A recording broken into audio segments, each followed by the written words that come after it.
was a gentleman from Sydney who called me to ask about the fees he's being charged by his current financial planner, and he wasn't quite sure what they are, so he sent some forms through. We had a look to find out what the total fees were to manage his portfolio, and it was about $17,000 when you added everything up.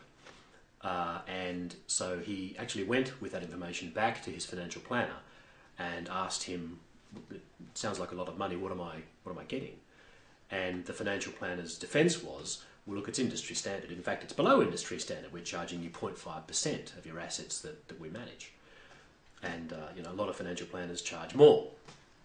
And so this gentleman came back to me and told me what the response had been.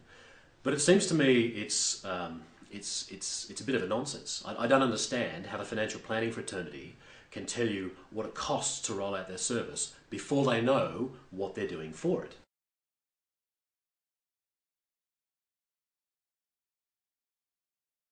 I asked this gentleman to go back to the financial planner and pretend it was like a quote that his mechanic was going to offer to keep the car on the road.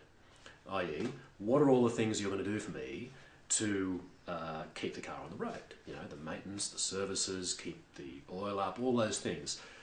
And ask the mechanic to actually put that into a list so that I know whether $17,000 is fair value for that, whether it's a commercial figure or whether it's just a bit of nonsense. And that's what I propose that you do when you go and consult a financial planner, is be very, very clear about the deliverables that you want to receive as part of that relationship. As I say, for a financial planner to say it's market standard to charge you a certain percentage of your assets under management doesn't mean it's actually the right way to go. You need to know what you're getting and ask yourself whether that's a commercially fair thing and whether that's value for you.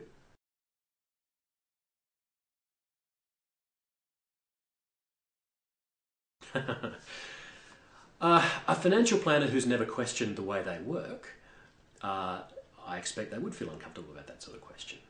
But that doesn't absolve you from having to face up to it. I mean, if you get a quote that's outlandish for anything, any service that you obtain, whether it's professional or whether it's not, then you're entitled to say, well, that seems a little bit steep. Can you tell me again why it's so high? Or that seems to be not what I expected.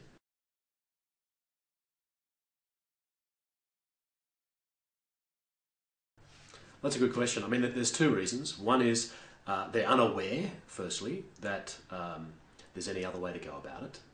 And secondly, because generally the financial planners have terms and say this is the only way we'll work. And those terms, generally speaking, have been spawned by a market ignorance that people say, well, there's no other way. This is the way they do it.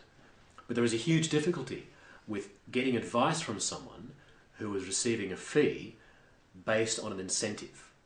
So if you go to an advisor and they get remunerated based on how much product they're going to manage, then generally that means there's an incentive for that person, that advisor, to recommend product. And whether the advisor does or doesn't, it's a perceived conflict, and that conflict can make a difference. You really need impartial advice, not one that's linked to some end result.